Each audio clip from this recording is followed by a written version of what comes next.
বসন্তের শ্রেষ্ঠ উৎসব দোল উৎসব বা হোলি। মহাভারতের যুগে রাধাকৃষ্ণের দোল উৎসব সবচেয়ে প্রাচীন। মূলত এই দোলযাত্রা বা দোল পূর্ণিমা পালিত হয় রাধাকৃষ্ণের প্রেম কাহিনীর ওপর ভিত্তি করে। প্রতীক হোলি পালন করা হয় নৃসিংহ অবতারের হাতে হিরণ্যকশিপু বধ করার যে পৌরাণিক কাহিনী আছে তার উপর ভিত্তি করে।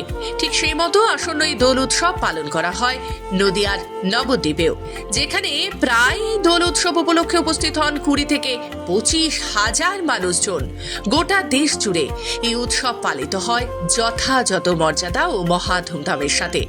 উক্ত এই উৎসবে সামিল হয় 8 থেকে 80 সকলেই। ফলত মন্দির ও বৈষ্ণব নগরী নবদ্বীপে এই দোল উৎসবে বা দোল পূর্ণিমার গুরুত্ব অনেকটাই বেশি। প্রতি বছরই এই দোল উৎসব নবদ্বীপের বিভিন্ন মঠ মন্দিরে আয়োজিত করা হয়। এছাড়াও দোল উৎসব উপলক্ষে প্রতি বছরই বিভিন্ন মন্দিরের উদ্যোগে আয়োজন করা হয় বিভিন্ন ধর্মীয় অনুষ্ঠান সহ নবদ্বীপ ধাম পরিক্রমা। অনুষ্ঠানে যোগ দিতে আসেন ভারতবর্ষের বিভিন্ন প্রান্তের পাশাপাশি বিভিন্ন দেশ থেকেও প্রচুর ভক্ত।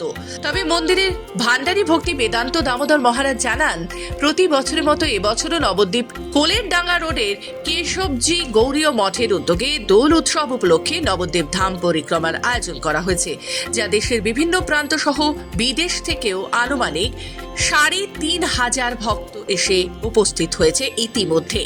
তো দোল পূর্ণিমা উপলক্ষে নবদ্বীপ ধাম পরিক্রমা হয় প্রতি বছরের ন্যায় এবছরও আমাদের নবদ্বীপ ধাম পরিক্রমা হবে 2025-এ। তো দেশি বিদেশি বহু ভক্ত সমাগম হয় আমাদের এই কেশবজি গৌরিয়া মঠে। তো এবছরেও আমাদের 8 তারিখ থেকে আমাদের পরিক্রমা শুরু হবে। আজকে আমাদের এ পর্যন্ত যা ভক্ত এসছে প্রায় 3,500-3,000-এর উপরে এখন রানিং আসছে। এছাড়াও তিনি জানান, পরিক্রমা উপলক্ষে প্রায় 35 থেকে 40,000 ভক্ত সমাগম ঘটে।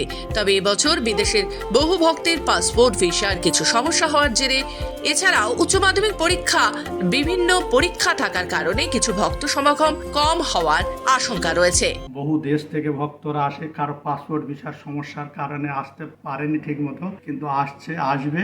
আর আমাদের এখানে অন্যান্য বৎসরের থেকে এবছরে একটু থাকার যে ব্যবস্থাটা পরিষেবাটা খুব উন্নত মানের করা হয়েছে। ভক্তরা এসে টেন্ট খাতানো হতো, প্যান্ডেলের মধ্যে যথাযথায় থাকতে হতো। আমাদের সব সুন্দর করে ম্যাট লাগানো হয়েছে, নতুন ম্যাট। তারপর আমাদের বেসমেন্ট, মন্দির, ছাদের উপরে সেট বানানো হয়েছে। সেটে সব ফ্যান, লাইট, খুব সুন্দর ব্যবস্থা হয়েছে। যারা কিনা এই প্রোগ্রাম দেখছেন, যদি আসতে চান আসতে পারেন, কোনো সমস্যা নাই। পাশাপাশি সুদূর অস্ট্রেলিয়া থেকে আগত তরুণী গোপী দাস জানান, আমি নবদ্বীপ ধাম পরিক্রমার জন্যই মন্দিরে এসেছি।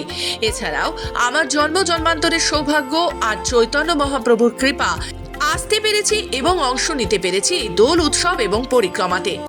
আমার নাম তরুণী গোপী দাসী। আমি ব্রাজিল এসেছিল, কিন্তু আমি অস্ট্রেলিয়া থাকি। আমি নবদ্বীপ ধাম এসেছিল কেননা क्योंकि हम परिक्रमा ज्वाइन करना और नवद्वीप धाम परिक्रमा मेरा जन्म बाद सौभाग्य है कि हम धाम में आई हूँ। चैतन्य महाप्रभु और नित्यानंद प्रभु अहेतु की कृपा और गुरुदेव शिला भक्ति वेदांत शिला बन गोस्वामी महाराज उनके अहेतु की कृपा में धाम आप आई। একেবারে সব মিলিয়ে একদিকে যেমন চৈতন্যভূমি নবদ্বীপ শহরে দেশ বিদেশের ভক্ত সমাগম সরগরম হয়ে উঠেছে, পাশাপাশি বিভিন্ন মঠ মন্দিরেও চলছে দোল উৎসবে বিশেষ অনুষ্ঠানের আয়োজন। এছাড়াও রাখা হয়েছে জোরদার নিরাপত্তা ব্যবস্থা। নদিয়া থেকে কুহেলি দেবনাথের রিপোর্ট, খবর বাংলা।